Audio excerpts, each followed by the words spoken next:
Hi again, folks. Rick from the Boondocking Bears.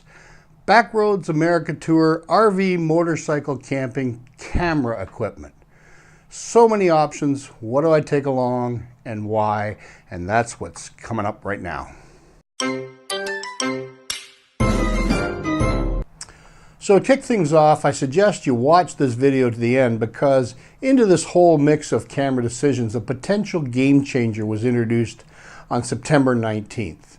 And that new product launch might mess up my whole plan and cause a complete rethink of what it is I'm trying to do. But I had most of this video made and didn't want to scrap it, and the new product may not be the answer anyway. And you'll see what I mean as I get through this. So there are lots of video and photography options out there that can be included in this tour. And deciding what to take is important, not just to achieve the results I want, but because it can potentially involve a significant financial investment. And I guess the easiest way to decide what to bring along is simply identify the video and photographic goals I have and go from there. So lots of thought went into this, and I've come up with some musts if I'm going to do this at all. Now, adding to that is knowing that I have to stow whatever I choose to fit into, onto, or strap to my Can-Am Spyder and camper trailer. So here are the things that are musts to capture the videos and stills that I want. So the first thing I want are quality images and video. That is a must. There's no point in doing this if the quality of the video isn't any good. And second, I want quality audio for the videos. There is nothing worse than a cool YouTube video with crappy sound. It drives me crazy. Third, I want to be able to take video while walking around, so stabilized video footage is important. None of this herky-jerky video of me limping around and the camera jumping all over the place. That's so unnecessary in today's video environment, with so many inexpensive stabilization options available. So that's a must. Smooth footage helps make an interesting video, and because I want to tell a story rather than make some home video travelogue with each place I visit, then this becomes mandatory, for me anyway. Next, I want to splice in and accent videos with aerial shots. So a drone would be nice, and I can talk at length about drone features that are important and the cameras that they carry, but really that's for another video. I also want to have the capacity to motovlog, so I can start out in the morning, hop on the bike, and talk about where Little Bear and I are headed for the day. Nothing fancy, but with practice, this could be fun. And I like watching motovlogger videos, so why not make some? Next, I need the flexibility of an interchangeable lens camera. And of course, I already have the Sony Alpha 6000 now, so can at least try and create some memorable and unique shots. And let's face it, a point and shoot is nice, but it won't get me the spectacular shots that my mind envisions, and I don't know if I can create. So there is that. So those are the camera objectives. Now, what about audio and accessories? Well, as I've mentioned in past videos, I have the Zoom H1 recorder that, combined with the lav mic, acts like a wireless Sennheiser unit that lets me wander off a distance from the camera and its onboard mic and still record good audio. Now, as for other accessories, a full-size portable tripod is a must, no option there, but I already have several. However, I don't have a fluid video head for them that would give me steady pans and tilts. And I'm looking at the Manfrotto 502 video head with ball connection to do this, but the sucker's expensive. A couple $100 just for that, so I'm still pondering that one. Now, while on tripods, I strongly recommend everybody get one of these little gems. It's a Joby Gorilla Pod, and it's really handy. It bends into a million different positions and can be bent to fasten to almost anything.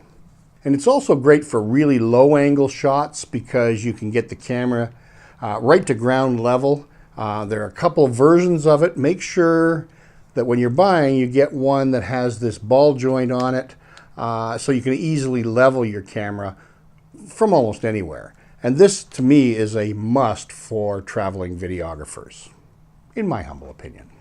Now, I'm also looking at the Rolocam Hercules motorized slider, and this thing is really neat, and it could provide some really cool video and time-lapse effects, all the while fitting into my pocket. And as motorized sliders go, it's inexpensive as heck and so easy to take with me.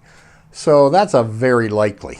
Now, I also love the Kessler portable jib. It's small and light enough to come with me, and when on a tripod, I can get some amazing sweeping video shots. And it isn't cheap, and I may have a better way to get these shots, as you'll see shortly. So I'm undecided on this thing, but it is super cool. Now, as for lighting, of course, the sun is my friend for the most part. But for a needed boost when necessary, I already have a portable battery-operated Neewer 160 LED video light that really works well. It's small, effective, rechargeable, and so it's definitely coming with me. Now, I also have some studio lights and light boxes too, but they're staying at home. They're far too big, bulky, and quite frankly, unnecessary for the tour. I'll provide links to this stuff in the description if you want to have a look at what this stuff does. I don't make money off suggesting any of it, so there's no agenda here. It's just what works for me. Okay, so now then, with all that identified, what cameras am I taking and what do I already have and what do I need? First off, I have this 8-year-old Fuji still camera that shoots video too. And this is all I had when I started out this channel. And oh my God, looking back, the quality really sucked. But heck, I didn't know anything. And so that stays home and it goes into a museum. Now I also have this Canon Vixia HF-R 400 camcorder. It was a gift several years ago from a dear friend, and until this spring it was the camera I used for everything. And it's a great little camcorder, and it will work as my backup on the road and might be handy as a second angle shots sort of thing. It's a keeper. It's definitely coming.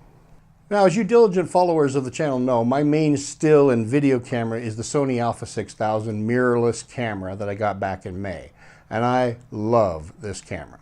For still photography, it is fantastic. And I also love the video capability. And again, it gives me a lot of options, though it does have two drawbacks. The inability to have an external mic is one for sure, and it also does not shoot 4K. But for my needs and budget, though, it is perfect. Now, the other camera that I bought is the L Explorer 4 action camera, and I just did a video on it, so you know where I am on that. And its primary use will be when I'm on the bike. So then, what cameras do I want that I don't have? So first off, I need to stabilize my walking shots. So that means getting an iCan handheld gimbal for my Sony a6000 or a device that I really like, which is the DJI Osmo camera gimbal combination. Now, the Osmo would give me high quality 4K video, and as it turns out, the Osmo is less expensive than the iCan rig. And the Osmo also has an optional fourth axis stabilizer that virtually takes out all the walking and even running motion of video footage. So the DJI Osmo is definitely on the must-get list. Now, the second camera that I don't have but want is one for the drone, and of course many drones come with cameras now. So what to get? Now, I don't want this to be a drone video, so I won't go into all the drone specs, but I'm seriously looking at the GDU Bird Professional that is coming out, I think, in October, and it has a bunch of features that I love. So adding together the Osmo and the drone would cost roughly $2 grand. And with them, I should be whole and good to go. Or so I thought. So I had this video almost done when GoPro made their long-awaited and much-anticipated introduction of their entry into the drone market with the GoPro Karma. Ah, crap. Well, heck, I didn't want to waste all the time spent making this video, especially when I looked into the Karma specs. But GoPro may have changed all my thinking and hit it out of the park. As I said, maybe. So GoPro introduced the Karma drone, but it surprised everyone and turned out to be much more than just a drone. Now, the GoPro kit is a backpack jam full of goodies for someone like me and my touring plans. First, the backpack is small because the drone now folds up, making it easy to take on hikes. It really is portable, and that was a biggie for me. But there's more, much more. GoPro also introduced the Hero 5 Black camera, and while still a fixed lens camera, they have effectively removed the ugly fisheye effect from their footage. Bingo, ear perk, now that got my attention. But it gets even better. The Hero 5 Black is waterproof, so you don't need those fancy GoPro cases anymore, and that's definitely a win.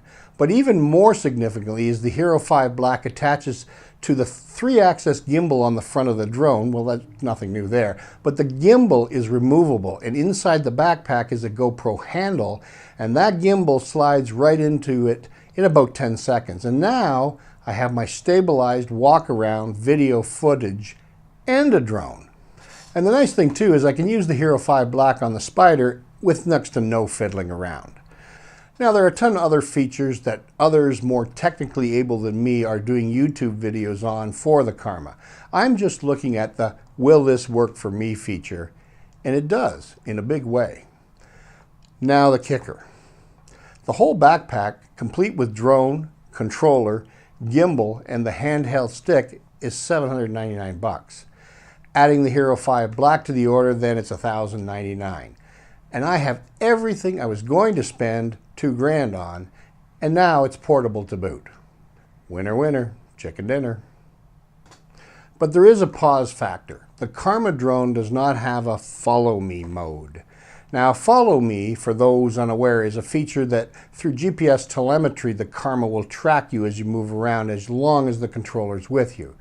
You program the distance, the height, and the orientation, like in front of you, behind you, off to the side. Then take off and the drone follows along. The camera stays focused on you. It really surprises me that GoPro excluded this, since their loyal customer base that built the business is about people in motion filming themselves as they do things. So this seems like a major marketing blunder on their part, or perhaps there are technical issues, I don't know, but it has paused me from buying until I know if they're going to firmware it in or add it somehow. Nonetheless, this has the potential to be a major game changer in outfitting for my RV motorcycle camping. So I guess it's time to just hurry up and wait. So there you go. I hope you found this helpful. Please comment as you see fit. Like, subscribe, share, and as always, smile, have fun, be charitable, and we'll talk to you soon.